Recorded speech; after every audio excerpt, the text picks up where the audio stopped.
Salvete omnes, this is I'm Amelia, also known as TheMartianGeek. We just put Freezeman on ice, but now our plans are a little up in the air. Let's go after Cloudman. Hello, Cloudman. You have a cloud underneath your butt.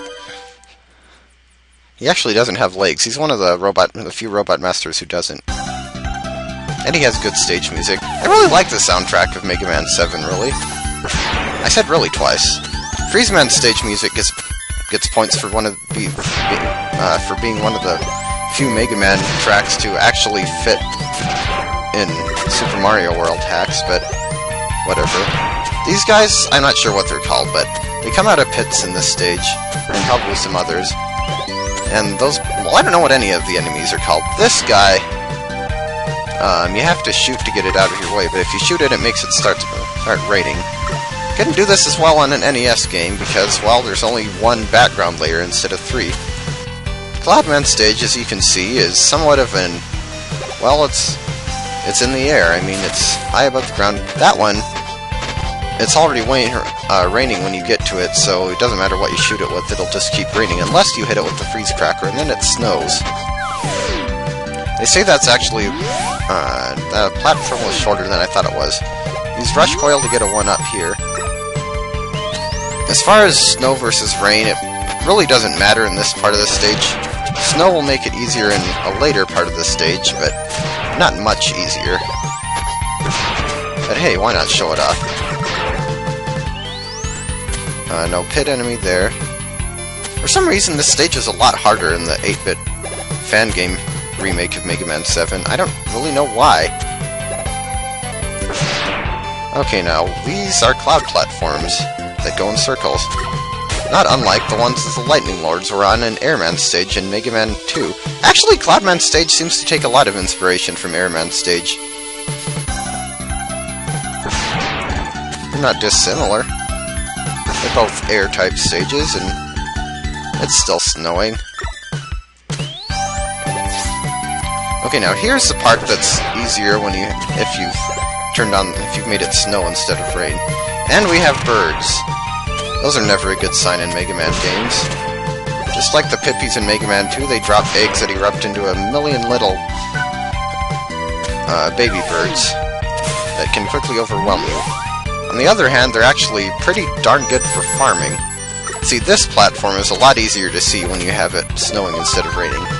Actually, I forgot to mention until now, but if you do have it raining in this part, you'll actually have, like, great, 2 groups of birds.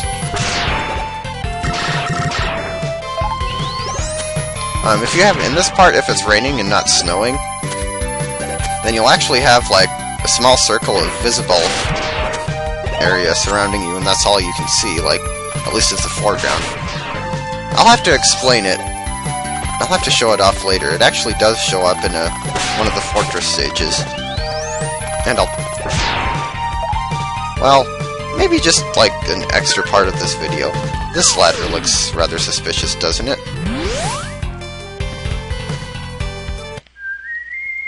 Oh hey, it's a whistle. If you played other Mega Man games, you might know what that means. Hello, Proto Man. It's been a while, Mega Man. Same to you, dear brother. Here's a little information. Your weapons can be used to discover hidden areas. Try using the flame weapon in the woods. And both the flame weapon and the woods are part of the second group of Robot Master stages, so we can't very well do that right now. There's a bolt. Okay, I'm going to settle this once and for all. I have 20 now. And I'll fall off the ladder. The hitbox on those things isn't as big as it looks, is it? That bolt is actually kind of hard to get. That platform's... dang it! Could just use Rush Coil. Okay, they are 8. I thought so.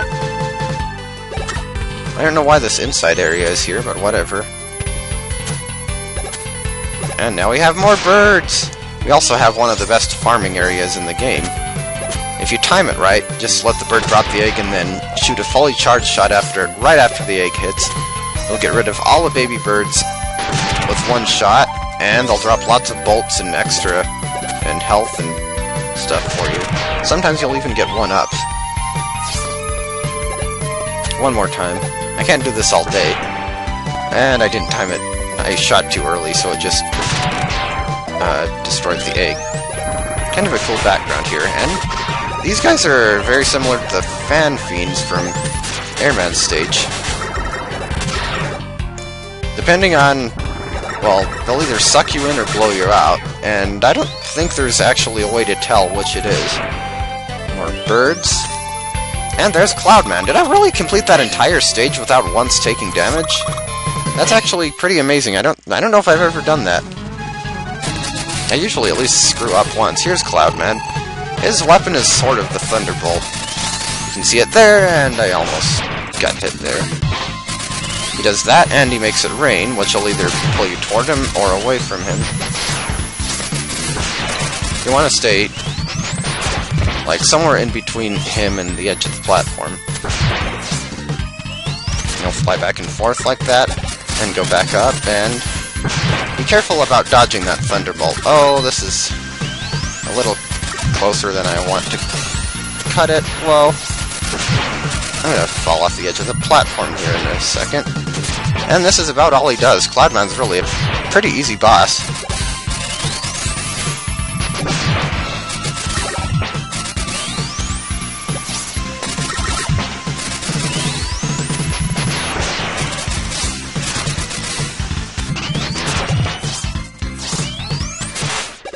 Did I actually complete a stage in Mega Man without getting hit? Did I really just do that? Wow! That's like the first time I've ever done that. I just did a perfect run completely accidentally. And we get the power of yellow.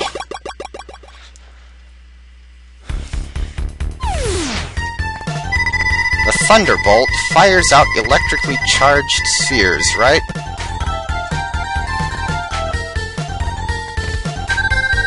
Yes, and it can also be used to power some electronic machines. At least in one stage of the game, Junkman's. I don't know if there is anything you can power with Thunderbolt in other stages. So yeah, we get the Thunderbolt. Unimaginative name, but it gets the point across. It's a little electric ball with lightning trailing off of it. Also, I should mention, why are so many electric weapons called Thunder something? I don't know if they're the same word in Japanese, but English, oddly enough, has a different word for the lightning and the sound that the lightning makes. So why is it always thunder and not lightning? I have yet to see a weapon called Thunder something that actually involves sound waves. I mean, there actually is a lightning bolt weapon in Mega Man Base, or at least lightning bolt. But, whatever. I forgot to demonstrate the freeze cracker. Maybe I'll do that at the same time I show off what happens if it's raining in Cloudman's stage. Yeah, I'll see you back in that stage. So here we are back in Cloudman's stage, right after the area with the cloud platforms, which, I might add, turn gray instead of white if it's raining. Now this is what we have to deal with if it's raining here instead of snowing. All you can see of the foreground is this, oh great birds. It's this little circle around you. It's really not that hard to get around anyway, if you're just careful, or if you already know where the platforms are from having played the stage previously. But that's the entire part. That's all you have to deal with if it's raining instead of snowing. Let's get rid of this Sniper Joe so we can show off what these weapons do. The Freeze Cracker shoots a sort of snowflake projectile that splits into 6 when it hits a wall. And you can angle it up by holding up like that, or down like that. And let's try it on an enemy. It actually doesn't freeze things, despite being an ice projectile. You'd expect it to freeze enemies, but it doesn't. As far as I know, anyway. It doesn't do all that much damage, but hey, it splits, so... Okay, now for the Thunderbolt, because why not? Okay, respawn. It shoots an electric sphere, as you can see. It requires 1 unit of ammo per shot, and it actually is a pretty good weapon, because it does a decent amount of damage. I mean, you can see it took down the tank in only 2 shots. So yeah, the Thunderbolt is pretty basic. Oh yeah, and that time it was only 1. Thunderbolt is pretty basic, but fairly useful. I'm not going to get that bolt this time because I don't want to take up another half a minute. And I would try it on the birds, but, well, you know, let's try it on the birds. Yeah, it gets rid of the bird and the egg in one fell swoop. You might notice it also splits into two smaller spheres that go up and down when it hits something. And now that we have our lovely shiny new exit module, let's just exit the stage, back to the stage select screen. So yeah, that's Cloudman stage. We're already done with the first third of the game. I would say half, but Wily's Fortress is as long as any of the Robot Master stage groups, and harder too. So, without further ado, that's the end of this one, I guess. Thanks for watching, and I'll see you next time.